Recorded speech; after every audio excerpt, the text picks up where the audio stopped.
a bit of alcohol. Tonight's talk is entitled The Purim Story, Fact, Fiction and Fantasy. As far as the certain elements of the Jewish world will be concerned, it is entirely fact. And for those who consider that to be so, well, let it be like that. But we'll be looking at many aspects of this and also using the world of art in order to enhance this evening. The Purim story through the book of Esther is a bawdy tale of political intrigue, a story in which it appears God's name never appears. It lacks any religiosity. There is nobody praying.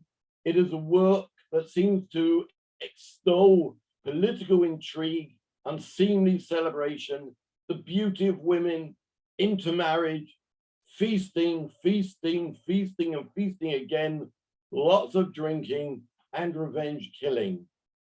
But it also, on the other hand, tends to be dealing with Jewish identity and pride. Whilst we're doing that, we will look at artists from everyone from Chagall to Tintoretto, Michelangelo, Rembrandt, and even Salvador Dali, who have all reveled in the joy of the Purim story and the book of Esther. The scroll of Esther, which we have here in front of us, is beautifully illuminated. And the story of Purim, and thus Esther, is something which enhances the artistic world and has done so for centuries. It is the story of Esther, but even her name is a bit questionable because it even tells us in the text that her name was actually Hadassah. One of the most famous lithographs of Chagall, who was born in Belarus but died in France, he was described as a quintessential Jewish artist of the 20th century. This painting is part of what he called illustrations for the Bible. Here we have in front of us that Esther is depicted in very large way and as a beautiful woman. We don't tend to get that in all the paintings of Esther. And here she is, as it were, floating above her village, wherever that may be, representing the greatness and integrity of Jewish women. Mordecai is here below. He is sullen, dark, in a blue shadow. His hands are tied together, but there is hope because the sun is shining, there are flowers, and there are trees. Purim is a beautiful minor festival. It is celebrated in verse, literature, art, film, and even in opera. Now, Moritz Oppenheim, who was the famous painter of the Rothschilds and the Rothschilds of the painters, he lived in Frankfurt and he was the artist of the German Jewish world. He wanted to represent a Jewish world that was fading and disappearing as German Jewry became emancipated and moved over towards the non-religious section of that particular world. His world, that world, was fading away. So he wanted to recreate scenes, which he called in scenes from old Jewish family life, in his paintings of different religious circumstances. This particular one, called Das Purim Fest, was painted in 1879, and it is a classic Moritz Oppenheim. Here we have a family scene in which the family is gathered round at the end of the Su'udah, the meal at the end of the Purim celebration. And here we have the typical bourgeois home. There is a Shabbat lamp here. Over here is a sign, if I could see it more clearly, it says Mizrach, east, where one faces east to pray. On the doorpost is a mezuzah, and each of the family members are part of a religious family, all wearing couples. And the man here on this position here in his right hand is a Chummentaschen. He's eating Chummentaschen. and they have made coming out of the back here, which is quite common in many of Oppenheim's paintings. What we have here, and which so many of us are familiar with, are masqueraders. They are people who came along wearing masks, playing instruments, and singing songs in order to enhance the particular atmosphere of the Purim Seudah. This did not exist before the 15th century. These particular individuals are actually borrowed from this time of the year in Catholic countries at the time of Lent, where people went out to carnival and wore masks and played musical instruments. Prior to the 15th century, there was no such element in the Jewish world. Now, because Purim is a minor festival, it is often and on many occasions compared with the festival of Hanukkah. And for a lot of logic in that, which we'll go through. Hanukkah, we know all about. We know the date, 165 BCE. We know where it took place, Judea, Jerusalem. We know that the ruler was Antiochus Epiphanes, Greek Syrian or Syrian Greek, and the leader of the Maccabean revolt was Judah Maccabee, and the symbol was, of course, the menorah. The Hanukkah is quite clear, quite obvious, and we know everything about it, and yet it is hardly mentioned in Jewish sources. It is hardly mentioned in the Talmud, except by, as an aside. On the other hand, Purim is mentioned in a phenomenal amount. There is a whole tractate of the Talmud about Purim, questioning and detailing every single aspect of that one-day festival, when it was, how it was, what should be read, what shouldn't be read. And yet the date, we've got no idea. Anywhere between 534 BCE and 330 BCE. Different sources, different dates, sometime in the period of the Second Temple. It took place in the Persian Empire. If it took place then in the Persian Empire. But where did it take place? Are we certain of that?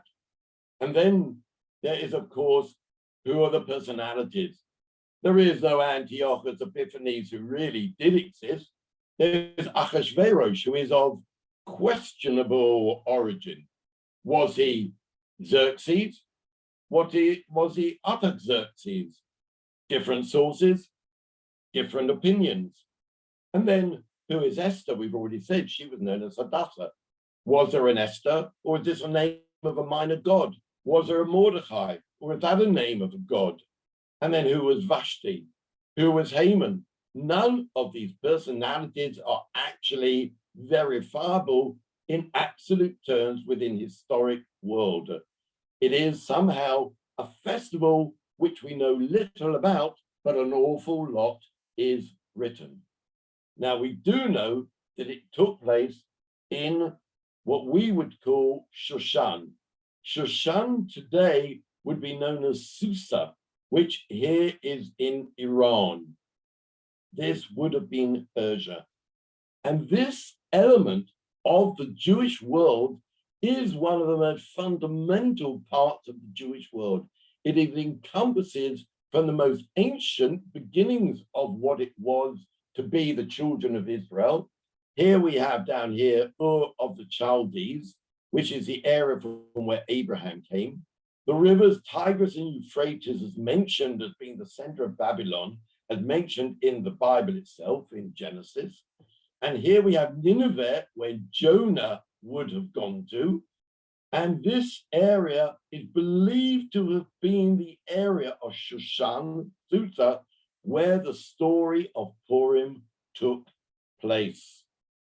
Now, the story is written on a scroll known as the Scroll of Esther, but is our scroll the authentic scroll and the only scroll that was ever written? Are all the details which we have in there the details which are known? But let us look at that more closely. Originally, the scroll was written or read only on the morning of Purim. By the 3rd century, it was extended backwards to the evening of Purim in order to give it more importance and make the day more expanded. By the 4th century, Rava in Babylon, who was one of the great Talmudic leaders, by which many opinions go according to him, if not more or less all go according to him, he enhanced the festival by taking what was naturally a meal in the evening to the end of the day as we have it now. So what started in the morning has now extended backwards and forwards. Backwards to have a second reading, and forward to the end of the day to have a meal. And he allowed also the strange custom of a lot of drinking as well. So by the end of the Talmudic period, 6th, 7th century, Purim was as we know it today. So let us look at the story. Vashti, whoever she may have been, was summoned by King Achashverosh. I'll refer to him as Achashverosh the whole way through, it'll be easier than all the other pronunciations. And according to many, according to the Midrash, she was vain. And according to feminist interpretation, she was an outstanding woman who stood up for what she believed and was not going to be used by the king as a sex object, and therefore refused to attend his party. Now, this particular painting, which is by Edwin Long, who is a British Victorian artist who died and is buried in Hampstead, he was imbued by Middle Eastern ideas, and he painted many biblical stories. His picture is heavily influenced by Velázquez.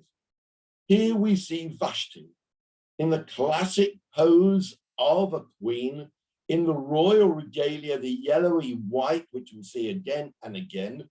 She has her hands across her chest as if protecting herself from what she knows could be coming.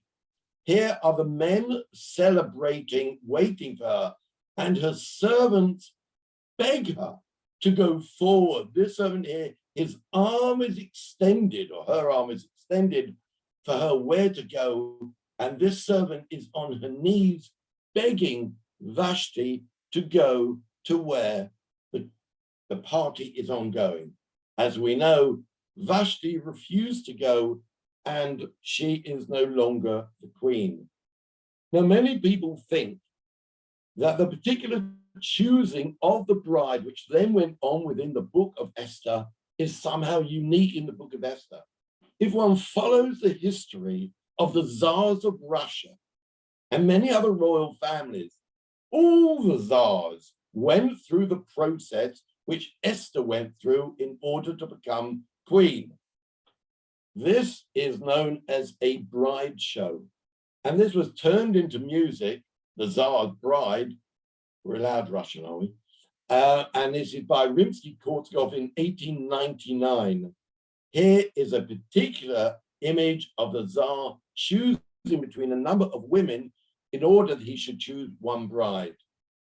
To Gelder, a wonderful, wonderful Dutch artist.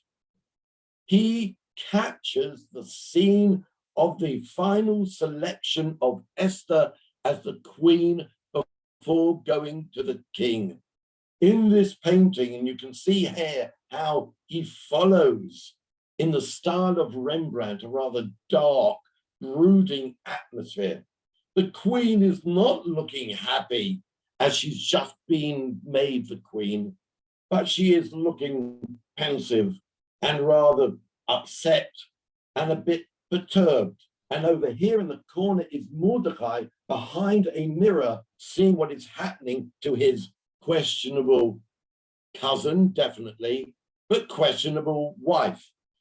And here we have within this painting is she is having by her servants put on ermine, which is the clothing of a bride, and she is being encompassed in a claustrophobic image as the three servants close in on her so that she feels squeezed in. She looks apprehensive, trapped by her own royal power, her authoritarian husband, and her hiding of her identity. Ahasuerus, however, loves Esther more than any of the other women that are there. Now, this is problematic. For the rabbis discuss and debate, how can it be that she possibly is a married woman to become married to another man? But we'll leave that for the moment. Salvador Dali, who used the word Ahasuerus in his spelling of her, he was more than just a painter, more than just a designer, more than just a photographer in fiction and poetry. He was also heavily influenced by Freudian psychotherapy. And he believed and followed in the ideas of dreams, of the subconscious, of sexuality and religion. And influenced by Freud, Freud described Dali as a fanatic. This painting, in a Freudian way, shows and looks closely that Esther is within the very mind, brain, and skull of the king. She is embossed into it. She's consciously, literally, and figuratively filled and obsessed. He is filled and obsessed with Esther. And she is a hostage to his harem, but also within his very mind. So they are, as it were, entwined together, unable to separate themselves, as will become important. Now, the atmosphere in the story changes dramatically. As we know, we've now established a queen. We've now established a Jewish queen, although he doesn't know she's Jewish. And the other side of the story, of course, is the beginning of the anti-Jewish world that existed at that time. The word anti-Semite is wrong, but it describes what we're talking about. And it said there is a Jewish man, he's described as Jewish in the text. And it said the people of Mordechai. So Haman sought to destroy all the Jews. He looked to Mordechai, but he wanted to destroy all the Jews because of one Jew. And then goes on to say, in a classic anti-Jewish way, which could apply in any century of the last 300 years, there is a certain people scattered and dispersed among the other peoples in all the provinces, there's 127 provinces of your realm, whose laws are different. And goes on to say, to exterminate all the Jews, young and old, children and women. And then with this threat of annihilation, the story then changes, and we move now, we've got, as it were, in this wonderful Greek story, more or less, we have the love of the king and the queen, and we have now a man, Haman, trying to kill the Jews of his kingdom. And the story moves now, and for most of the rest of the book, into a story of salvation and redemption of the Jewish people. In order to gain that, the queen has to go into the court of the king and be allowed in order to be to offer him and invite him to a party. If you look in our book of Esther, chapter 5, verse 2, says there, when the king noticed Queen Esther standing in the court, she won his favor. The king extended to Esther the gold scepter. The gold scepter is very important. And these are the words of our Megillah. These are the words of a Hebrew rendition, that which we have read for 2,000 years or so. So how is it that when we come to the scene for Tintoretto, he seems to be implying something else? Here, Esther is entering in to the court of the king and is fainting in the arms of her two servants. Tintoretto was known as the Furious. He loved drama. This painting is full of drama. It's full of action, color, dynamism, and the energy and speed which he painted was remarkable. Now, with nearly all of other artists of that time, they are not reading from the Megillah as we know it, because there is another version. In fact, there are two other versions of our Megillah, which is in the Septuagint and with the Greek versions of the Megillah. Now, the Greek version of the Megillah, the Hebrew version, as we know it, Masoretic text, gives it much more religious feeling. The name of God is mentioned.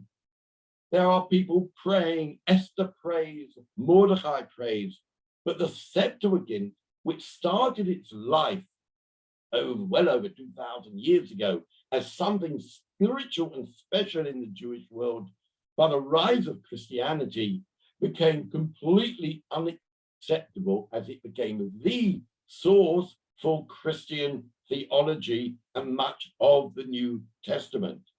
Therefore, we as individuals who read our Megillah every year are unaware of why the artists paint in the way they do. Tintoretto here followed onto the style of Botticelli and Michelangelo, and he portrays in this painting, which has changed and been changed for over 400 years. At different points, people in this painting were removed by Tintoretto, added in by Tintoretto, removed by other people, and put in again. This figure behind the king is Haman, and he shows him Tintoretto with a noose around his neck. Later on, this figure, shown with a noose around his neck, is removed by Tintoretto and another figure is put in. Later on, however, he replaces him by an image here which is more difficult for you to see, but there are two soldiers and a man in the middle with a noose around his neck. That is Haman here in the center here. When the painting was redone and recleaned, it then showed for us Haman twice in the same painting by Tintoretto. It is the only painting of all the scenes that were ever painted of this by any artist where Haman appears twice in the same painting. Now we can begin to understand, because if we look backwards, that is how we started. Nothing about a queen fainting. Then we have that, and now this is what it says in the Greek version of our book of Esther. Lifting his face, flushed with splendor, he looked at her, that's Esther, in fierce anger. The queen faltered, turned pale and faint, and collapsed on the head of the maid who went in front of her. Then God, remember, God is not mentioned in our version of the Megillah, changed the spirit of the king to gentleness, and in alarm he sprang from his throne, took her in his arms, coming down there, moving towards her, and took her in his arms until she came to herself. He comforted her with soothing words, as portrayed by Dali. They were entwined together. Their minds were as one. Next painting, therefore, we can now begin to understand, because this is the same scene, but by Artemisia in 1628. She was Italian Baroque, incredibly talented, painted this when she was only probably around 20 years of age. She was a strong woman. She'd been traumatized by being raped and she was traumatized by being tortured at the trial about the person who raped her. She featured women and strong women in the Bible with acts of vengeance like Judith and Yael. But in Venice, she produced this painting. She depicts Esther in that swooning and fainting moment into the arms of her servants.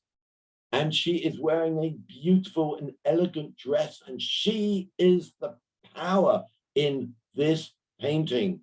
The king, rather than looking powerful, Artemisia has made him to look somewhat of a dandy, a bit inconsequential, and he is stepping down towards her so that the power is with the queen. This painting has also been changed.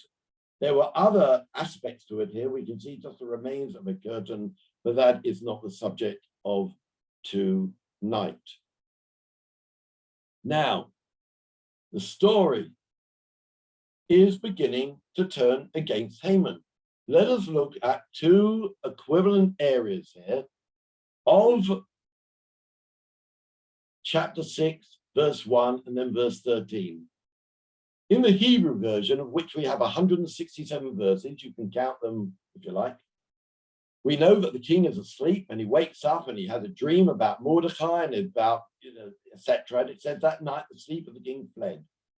But in the Greek version, you would think it would be the other way around, but it's in the Greek version, just like God had been in the other story, but the mighty one kept sleep from the king that night. It wasn't a coincidence that the king didn't sleep. It was God that made him not sleep. So then eventually Haman goes back to his wife and records about how things haven't gone so right.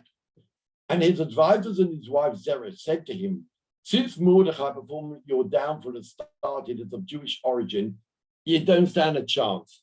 You will come to ruin. But look at the Greek one with 107 more verses. It has reason and ability to expand on the story. His wife and his friends said to him, if Mordecai of the race of the Judeans, Jewish origin, you will never be able to ward him off because a living God is with him.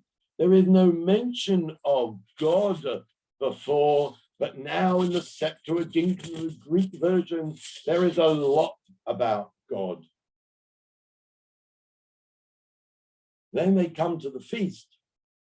Achashverosh and Haman at the feast of Esther. And Rembrandt, one of the greatest visual artists in the history of art, living during the Dutch Golden Age. His greatest achievements are often biblical and is often inspired by persons he meets within the milieu of the Amsterdam Jewish community. At the feast, the power balance is here.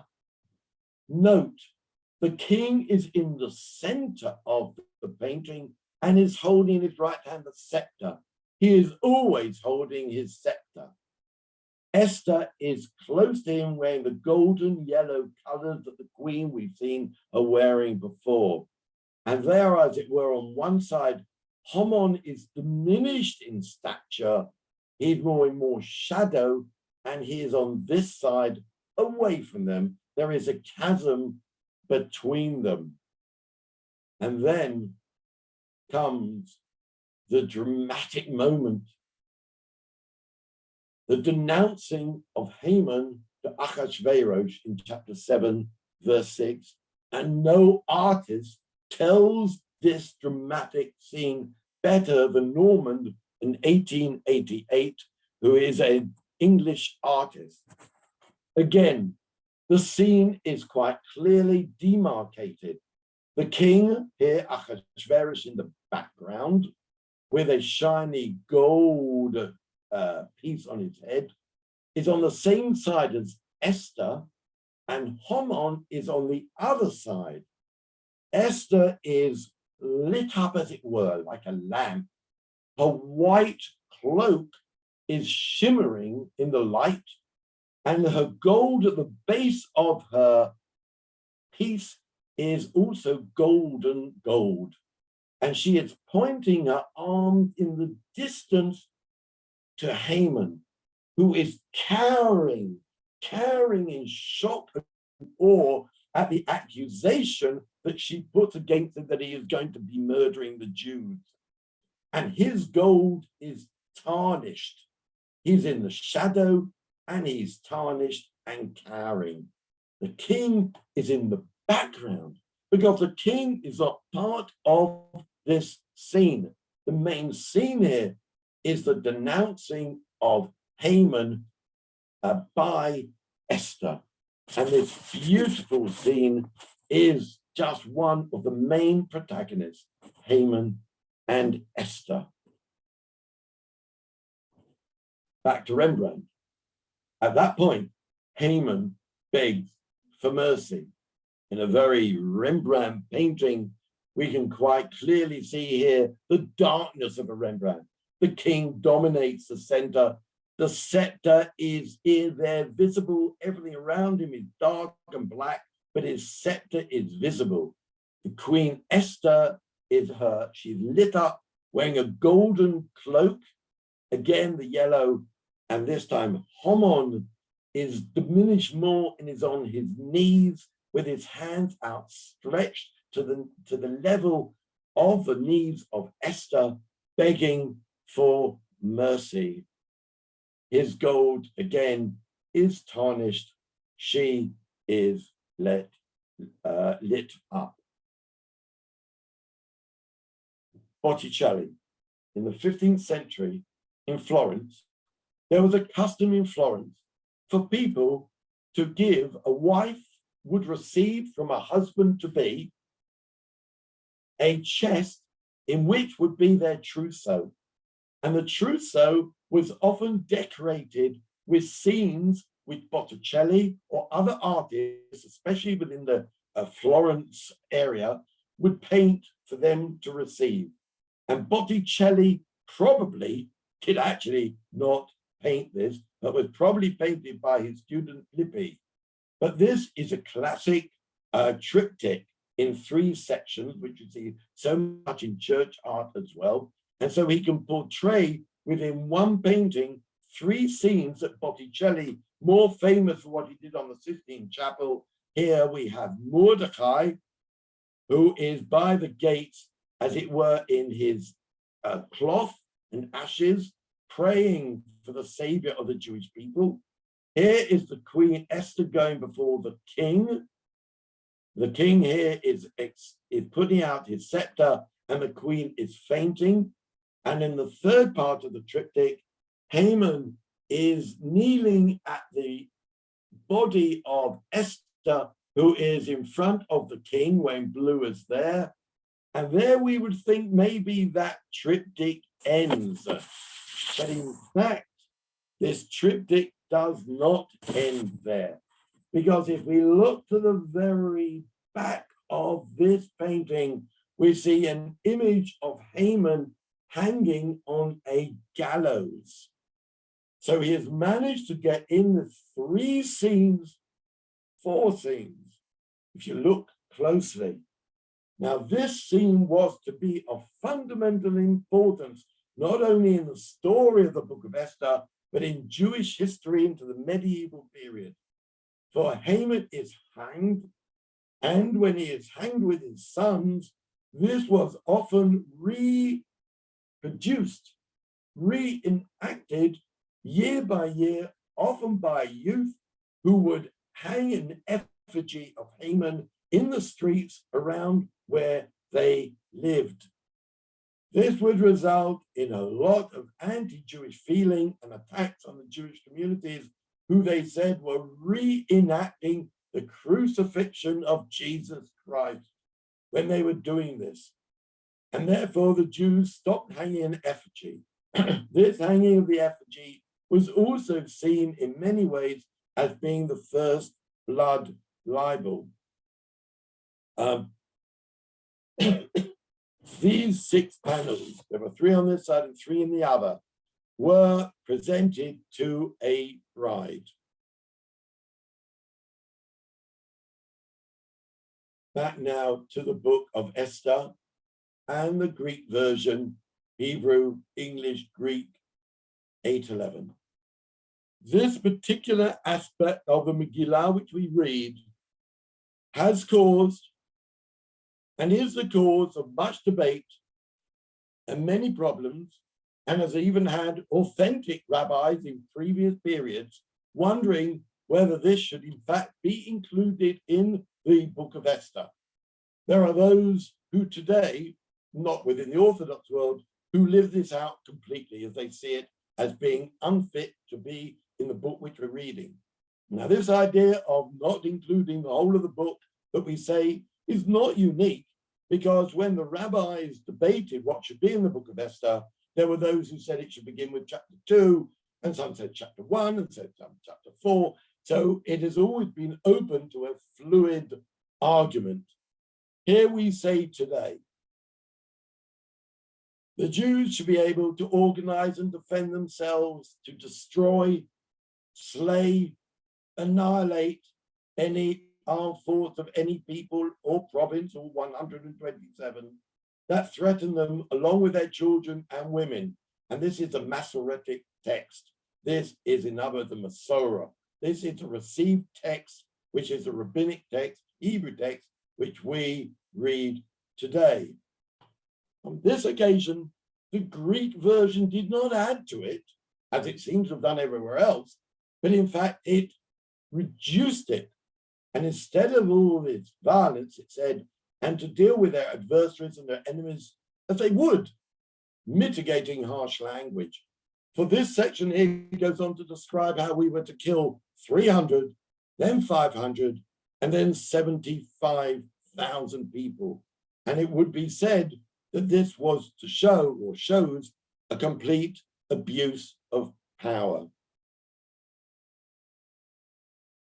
One of the most famous, for those of you who have been with me to the Sistine Chapel, or on a talk in the Sistine Chapel, or Manchester about the Sistine Chapel, or many, many other aspects of it, this is one of the salvation stories in one of the corners of the ceiling of the Sistine Chapel. Michelangelo wanted to show there pieces which actually showed salvation. And this is the salvation of the Jewish story. There are other stories which we won't go into, which also show salvation. This story is a triptych as well, that classic way of doing triptychs. Here we have on the right, it's a King Ahasuerus waking from his dream.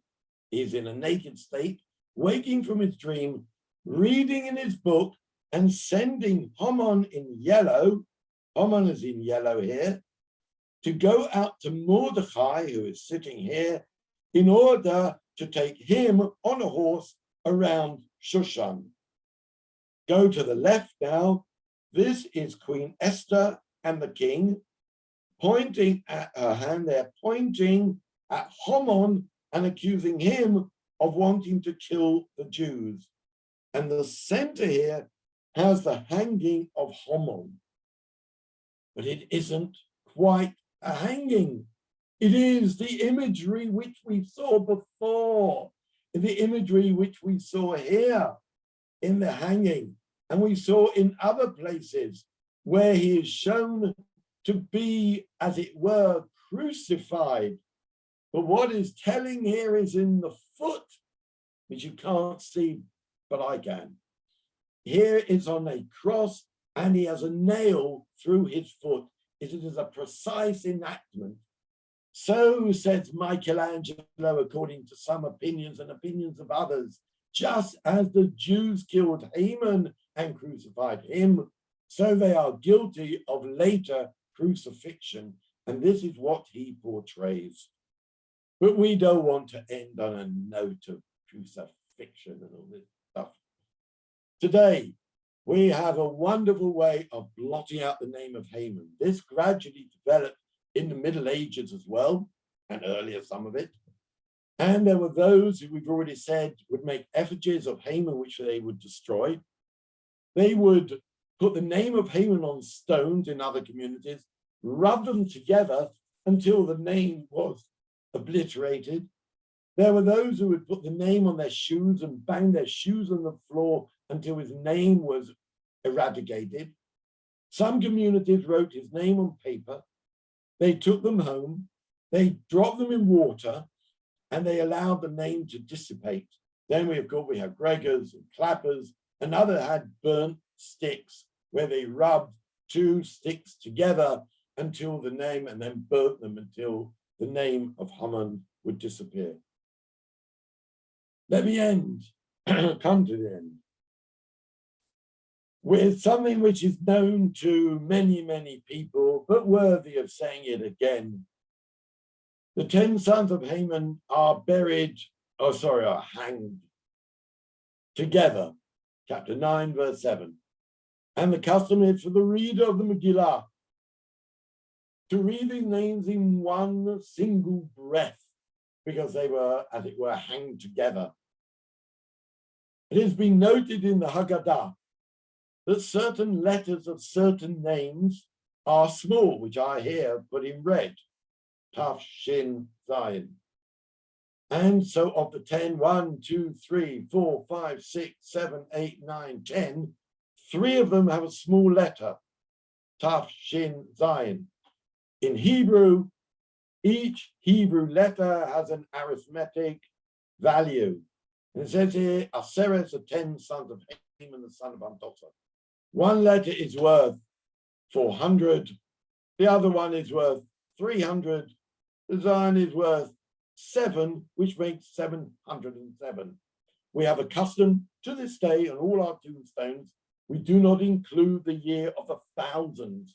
It is accepted, Lepay Corpus said, it's accepted that that is what it's alluding to. That the 707 is alluding to the year 5707. 5707 is equivalent to the year 1946, with the hanging of the 10 sons. This is the executed Nazis after the Nuremberg trials. There are here 1, 2, 5, 11. But Goering committed suicide. He somehow got hold of cyanide whilst he was waiting for the final hanging. And there were 10 of those who were hanged. It is said that Julius Streicher, when he was about to be hanged, shouted out, "It is a Purim fest. It is a Purim holiday." Exactly the title of the very first painting that we saw, that somehow, and it just ties in together, that the Hebrew letters adding up to 1946 are the year in which those 10 died. There was a statement which came around in the 20th century. We have to end on a high note. It's Purim. I'm about to have a vodka, which I need for my throat. It is said that it came about in America. It has always said, they tried to kill us, we survived, let's eat. And that, of course, is the story of Pesach, of eating and drinking as we drink glass after glass of alcohol until we don't even know the difference between Mordechai and Haman, it is said back in the 4th century. And this is feasting and happiness and survival is the Jewish story. And so let me ask the question which I started with and end with. The story of Purim, there is no certainty of where it took place, when it took place, whom it took place with. But maybe that is its very power, because we all see Jewish history in this story, because it is indeed a story of anywhere and any time, including, unfortunately, today. So let's eat, drink, and be merry as I hand over to Zena. Thank you. Thanks, Charles. Thanks. Well, just a couple of thank yous, really. Firstly, I just want to thank Daniel for hosting tonight. Thanks, Daniel. Great job as always. Charles, a big, heartfelt thanks to you for once again enlightening us with your excellent presentation. I really appreciate, Charles, your time. I know you're a great friend to me and to the hospital, and it really is appreciated. And thank you so much for delivering this wonderful talk. Fascinating, interesting, informative. I mean, I've learned so much. I hope everybody else here has as well. I didn't know that there were so many paintings about the Purim story. It was great. Thanks, Charles. And you're really, really a good friend to me and to the hospital. And thank you to everybody. I'm not going to keep you long. I just want to say just a big thank you to you all for joining us tonight. Your support for the hospital is really, really appreciated. And most importantly, though, the doctors and the staff really thank you as well. And the children who are there at the hospital and who will be there over Purim. The money raised tonight is going towards buying the latest high definition video camera. It's called a Vitom, I think. It costs approximately £16,000. It's for the operating room, and it will assist the pediatric surgeons during surgery. That's really all. Just wanted to wrap it up and say really a big thank you to you all for joining us. Wish you all happy Purim, Purim Samech to everybody. And as Charles says, eat, drink and be merry. So let's hope we all have a good week. Thanks all to you all for coming. All the best.